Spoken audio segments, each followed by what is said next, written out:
নমস্কার বন্ধুরা, আমি কোজাগরি আবারও চলে এসেছি তোমাদের সামনে একটা ভিডিও উপস্থাপন করতে। তবে আজ যে সংক্রান্ত তথ্য আমি তোমাদের সামনে উপস্থাপন করতে চলেছি সেটা হলো মকর সংক্রান্তি সংক্রান্ত নানান তথ্য। হ্যাঁ বন্ধুরা, ঠিকই শুনেছ, আর মাত্র কয়েকটা দিন চলে এসেছে মকর সংক্রান্তি। এই দিন নানান রাজ্যে নানান দেশে নানানভাবে উদযাপিত হয় এই মকর সংক্রান্তি। এটি একটি বিশেষ তিথিরূপে আমাদের পশ্চিমবঙ্গে এর গুরুত্বপূর্ণ আছে এবং এর মাহাত্ম্য অনবদ্য।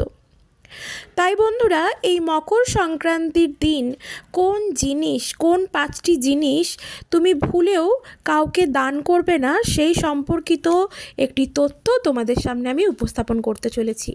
আর এটাও বলে দেব স্নান করার পর কি করবে বা কখন কোন সময়ে দান করলে তোমার পুণ্য লাভ হবে, তাও আজ তোমাদের সাথে শেয়ার করব।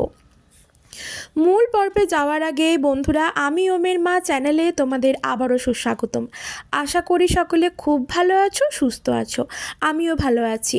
বন্ধুরা, সূর্য ধনু থেকে মকর রাশিতে প্রবেশ করছে 14ই জানুয়ারি। হ্যাঁ বন্ধুরা, তবে উদয়া তিথিটিকে মাথায় রেখে, অর্থাৎ সূর্য যখন উদয় হচ্ছে সেই তিথিটি মাথায় রেখে আমরা এই মকর সংক্রান্তি উদযাপন করব গোস্বামী মতে 15ই জানুয়ারি। দুপুর 2:42 14ই জানুয়ারি মকর সংক্রান্তি তিথিটি লেগে যাচ্ছে।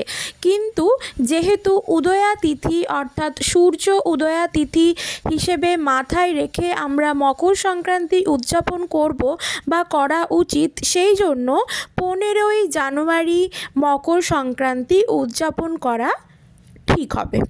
আশা করি এতদূর অবধি বোঝাতে পারলাম। বন্ধুরা, এই মকর সংক্রান্তির দিন বিভিন্ন রাজ্যে বিভিন্ন দেশে নানান কিছু জিনিস আদান প্রদানের আছে, মানে জিনিস দেওয়া নেওয়ার ব্যবস্থা হয়। অর্থাৎ যেমন জিনিস ধরো নানান রকম খাবার, বিহার বা ঝাড়খণ্ডের দিকে দই চূড়ার আদান প্রদানের নিয়ম আছে। তাছাড়া নানান রকম পিঠে পুলি পায়েস আদান প্রদান করা হয়। এছাড়াও এই মকর সংক্রান্তির দিন এক জায়গা থেকে অন্য জায়গায়, অর্থাৎ পাড়া প্রতিবেশীদেরকে খিচুড়ি দান করা হয়। খিচুড়িকে ভগবানকে প্রসাদ হিসেবে লাগানো হয়, তারপর সেই প্রসাদ নিবেদন করা হয় সকলকে গ্রহণ করার জন্য। বন্ধুরা, এই মকর সংক্রান্তি তিথিতে গুড় তিল দিয়ে নানান রকম মিষ্টি তৈরি করা হয়, নারকেলের মিষ্টি তৈরি করা হয় এবং তা এক বাড়ি থেকে অন্য বাড়িতেও দেওয়ার রীতি আছে। আমাদের পশ্চিমবঙ্গেও এমন এই রীতি প্রচলিত আছে, যেখানে নানান রকম আমরা পিঠে পায়েস তৈরি করে তারপর তা প্রতিবেশীদেরকে দিয়ে থাকি। এই জিনিস বরাবরই হয়ে আসছে বহু প্রাচীনকাল থেকে। তবে বন্ধুরা, এই দিন কি জিনিস কোনো মতেই কাউকে দান করবে না, আর দান করলে তার থেকে যে হিতে বিপরীত হবে, তার ফলে কি হবে সেটাও তোমাদের সাথে শেয়ার করব। দান করা অবশ্যই শুভ জিনিস। এই মকর সংক্রান্তির দিন দান করতে পারলে তুমি তোমার সংসারে ধন ধান্যে পরিপূর্ণ থাকবে, তোমার কোনো দিন অর্থাভাব অন্নাভাব থাকবে না। তবে বন্ধুরা, কিছু এমন জিনিস আছে যেগুলো দান করা একেবারেই চলবে না। যে 5টি জিনিস দান করা ভুলেও চলবে না, তাতে হয়ে যাবে হিতে বিপরীত। তো চলো তোমাদেরকে দান করার সময়টা বলে দিই।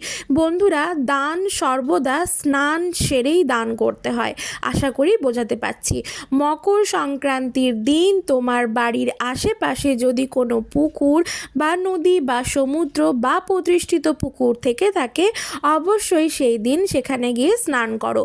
যদি পুকুরে গিয়ে স্নান করা বা নদী সমুদ্রে গিয়ে স্নান করা সম্ভব না হয়, তবে তোমার বাড়িতেই তোমার স্নানাগারে অর্থাৎ বাথরুমে 1 বালতি জলের মধ্যে 32 বালতি পরিপূর্ণ করে জল রাখো এবং সেই জলে ওং চিহ্ন লেখো। ওং চিহ্ন লেখে তার ওপর কালো তিল ফেলে সেই জলে স্নান করো। স্নান করার পর সূর্য দেবতাকে উদ্দেশ্য করে তুমি সূর্য দেবতাকে একটি তামার ঘটি বা কাঁসা বা পেতলের ঘটিতে জল আর একটি সাদা চন্দনযুক্ত ফুল দিয়ে সূর্য দেবতার উদ্দেশ্যে জল নিবেদন করো। আশা করি এতদূর অবধি আমি বোঝাতে পারলাম। বন্ধুরা, তারপরে স্নান সেরে পুজো কমপ্লিট করে পুজো করার সময় অবশ্যই তোমার যদি সাধ্য সামর্থ্য থাকে অবশ্যই ওই দিন একটি ঘিয়ের প্রদীপ প্রজ্বলন করো তোমার ঠাকুর ঘরে, ঠাকুরের সিংহাসনে বা তোমার যেখানে ঠাকুর আছে। তারপর সেই প্রদীপ সূর্য দেবতার উদ্দেশ্যেও একটু নিবেদন করবে বা সূর্য দেবতাকেও আরতি করবে। এটাও বোঝাতে পারলাম। এরপর বলি, স্নান সেরে পুজো কমপ্লিট করে তারপর কিন্তু কোনো মানুষকে দান করতে পারো। কোনো মানুষকে অর্থ দিয়েও দান করতে পারো বা কোনো খাবার দিয়েও দান করতে পারো। তবে বন্ধুরা, মাথার মধ্যে এটাই রাখবে, তুমি দান করছো মানে তুমি বিরাট বড় ব্যাপার করে ফেললে। এই জিনিসটা কিন্তু মাথার মধ্যে একেবারেই রাখবে না। দান যদি করতে হয় তবে সেটা মন থেকে করবে, নচেত দান করবে না। আশা করি বোঝাতে পারলাম। মনে অহংবোধ রেখে কখনোই কাউকে দান করা উচিত নয় বন্ধুরা, এটা একটু খেয়াল রাখবে। এই দিন তোমরা বাড়িতে খিচুড়িকে ভোগ প্রসাদ হিসেবে তৈরি করে সেটা ভগবানকে ভোগ হিসেবে নিবেদন করে তোমরা তা গ্রহণ করতে পারো। আর অবশ্যই এই দিন চেষ্টা করবে নিরামিষ আহার গ্রহণ করতে। এই দিন পেঁয়াজ রসুন যুক্ত কোনো খাবার একেবারেই ভুল করেও খাবে না। কিছু কিছু নিয়ম বহু প্রাচীনকাল থেকেই হয়ে এসেছে, তাই এই নিয়মগুলি মানা অবশ্যই কার্যকরী, যা মানলে তোমার সংসারে সর্বদা অর্থে পরিপূর্ণ থাকবে। সংসারে কোনো সৌভাগ্য দূরে যাবে না। আশা করি বোঝাতে পারছি। তারপর বন্ধুরা, খিচুড়ি তৈরি করার পর সেটি যদি তুমি ভোগ হিসেবে না লাগাও সেক্ষেত্রে বলবো সেই খিচুড়ি তোমরা প্রতিবেশী মানে পাড়া প্রতিবেশীতেও দান করতে পারো। এই দিন নানান রকম মিষ্টি তৈরি করেও দান করা হয়, ভগবানকে নিবেদন করা হয়, ভগবানের প্রসাদ অন্যজনকে দান করা হয় খাবার জন্য, ভোগ প্রসাদ গ্রহণ করার জন্য। তবে ভগবানকে দেবার সময় অবশ্যই তুমি যাকে মানো তার হিসেবেই তাকেই তোমার তৈরি করা সেই ভোগ নিবেদন করবে। তো চলো, এই তো বলে দিলাম কি কি জিনিস দান করবে। এরপর বলি চলো কোন জিনিসটা ভুল করেও দান করবে না। সেটা হলো বন্ধুরা, আমাদের প্রত্যেকের বাড়িতেই কোনো কিছু জিনিস যেটা হয়তো অন্যের কাজে লাগবে কিন্তু সেই জিনিস আমাদের সেই মুহূর্তে কাজে লাগবে না।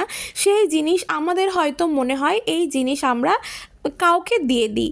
সেক্ষেত্রে বলবো বন্ধুরা, সেই জিনিস কিন্তু মকর সংক্রান্তির দিন কাউকে দান করবে না। ধরো তোমার বাড়িতে কোনো জিনিস বহু দিন ধরে পড়ে আছে, সেটা অকেজো অবস্থায় আছে এবং সেইটা তোমার কোনো কাজে লাগবে না। সেটা যে কোনো বস্তু হতে পারে বা বস্ত্র হতে পারে, সেটা হতে পারে, কিন্তু সেই জিনিস তুমি কাউকে দান করলে তার হয়তো কাজে লাগবে। সেটা করো, কিন্তু সেটা মকর সংক্রান্তির দিন ভুল করেও করবে না।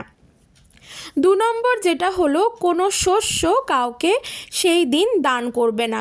তুমি কেমন করে দান করবে? তুমি তাকে কিনে নিয়ে দান করতে পারো। শস্য অর্থাৎ আমি এখানে চাল ডাল গম এইসবের কথা বললাম। এই জিনিসগুলো তোমার বাড়ি থেকে নিয়ে কাউকে দান করবে না। তোমার যদি দান করার মন মানসিকতা থাকে অবশ্যই তাকে কিনে নিয়ে দান করতে পারো। আর এই দিন কাউকে কোনো বাসি খাবার, যেটা 3 নম্বর, বাসি খাবার কখনোই কাউকে দেবে না। পৌষ সংক্রান্তি অর্থাৎ মকর সংক্রান্তির দিন তুমি বাসি খাবার নিজে খাবে না বা কাউকে দেবে না। শুধুমাত্র মানুষ বা আত্মীয় স্বজন বা পাড়া প্রতিবেশী বলে নয়, এমনকি পশু পাখি এদেরকেও বাসি জিনিস এই দিন দেবে না। গরুকে তো ভুল করেও দেবে না। গরুকে এই দিন সবুজ ঘাস খাওয়াতে পারলে খুব ভালো হয়। যদি পারো তাহলে তোমার ভাগ্যের চাকা খুলে যাবে। যদি সম্ভব হয় এই ক্রিয়াটি করে দেখতে পারো। আর এই দিন 4 নম্বর যেটা, সেটা হলো তোমার বাড়ির ঝাড়ু কখনো কাউকে দান করবে না এই মকর সংক্রান্তির দিন। আশা করি বোঝাতে পারলাম। কেউ হয়তো বলল তোমার বাড়ির ঝাড়ুটি একটু তাকে দিতে, সে বাইরেটা একটু ঝাঁট দেবে। তুমি তাকে স্ট্রিক্টলি মানা করে দেবে, আমার বাড়ির ঝাড়ু আজ আমি কাউকে দেব না, এটা আমি বাড়ির ভিতর পরিষ্কার করি। যদি তুমি তা করো তাহলে তোমার বাড়িতে অলক্ষ্মীর প্রবেশ ঘটবে। তুমি কখনোই ঝাড়ু এই দিন কাউকে দান করবে না, পুরনো বস্ত্র কাউকে দান করবে না, পুরনো জিনিস কাউকে দান করবে না, অন্ন অর্থাৎ যে কোনো শস্য কাউকে দান করবে না। তোমার যদি মনে হয় কোনো ভিক্ষুক এসেছে বা কেউ খেতে চাইছে, তাকে তুমি চাল ডাল ফুটিয়ে একটু খিচুড়ি বানিয়ে খাওয়াতে পারো, এতে কিন্তু খুব পুণ্য হবে। তুমি ভাগ্যশালী হবে, তোমার অর্থর ভাগ্য খুলে যাবে, প্রচুর অর্থ লাভ করতে পারবে, তোমার বাড়িতে কখনো অন্ন বস্ত্রের অভাব হবে না। কিন্তু বন্ধুরা, এই জিনিসগুলি কখনোই তাকে দান করে দেবে না, ঠিক আছে? তুমি যদি কাউকে কোনো কিছু দান করতে চাও, সেক্ষেত্রে বলবো তোমার স্নান সারা হয়ে গেলে তারপর সূর্য দেবতাকে তোমার তামা বা কাঁসা বা পেতলের ঘটিতে সাদা চন্দন সহযোগে একটি ফুল নিবেদন করে, মানে জলপূর্ণ ঘটিতে ফুলটি রেখে সেই ফুল সমেত জলটি নিবেদন করো সূর্যদেবের উদ্দেশ্যে। কারণ এই দিন সূর্য গ্রহ প্রবেশ করছে মকর সংক্রান্তিতে, মকর রাশিতে প্রবেশ করছে সূর্য, এটি খুবই শুভ একটি ক্ষণ। তাই বন্ধুরা, এই ক্রিয়াগুলি করতে পারো। যদি তোমাদের এই ক্রিয়াগুলি তোমরা সম্পন্ন করতে পারো, তোমাদের অর্থভাগ্য খুলে যাবে, তোমাদের জীবন কখনোই জরাজীর্ণ হয়ে থাকবে না, রোগে শোকে আচ্ছন্ন হয়ে থাকবে না। বন্ধুরা, আমাদের জীবনে বাঁচার ক্ষেত্রে নানান বিপদ এসেই থাকে, কিন্তু সেই বিপদ যাতে আমরা এড়িয়ে চলতে পারি, এড়িয়ে সামনের দিকে এগোতে পারি, তাই বন্ধুরা আমাদের এই ক্রিয়াগুলি মাথায় রেখে ক্রিয়াগুলি সম্পন্ন করা উচিত। আশা করি হাতে নাতে ফললাভ করবে। কিছু কিছু জিনিস বহু প্রাচীনকাল থেকে হয়ে আসছে, যা আমাদের মেনে চলা উচিত। বন্ধুরা, আমার এই ভিডিওটি ভালো লাগলে অবশ্যই লাইক, শেয়ার, কমেন্ট করবে, লিখবে। মকর সংক্রান্তি সম্পর্কে কিছু জানার থাকলে জানতে পারো। সবাই খুব ভালো থেকো।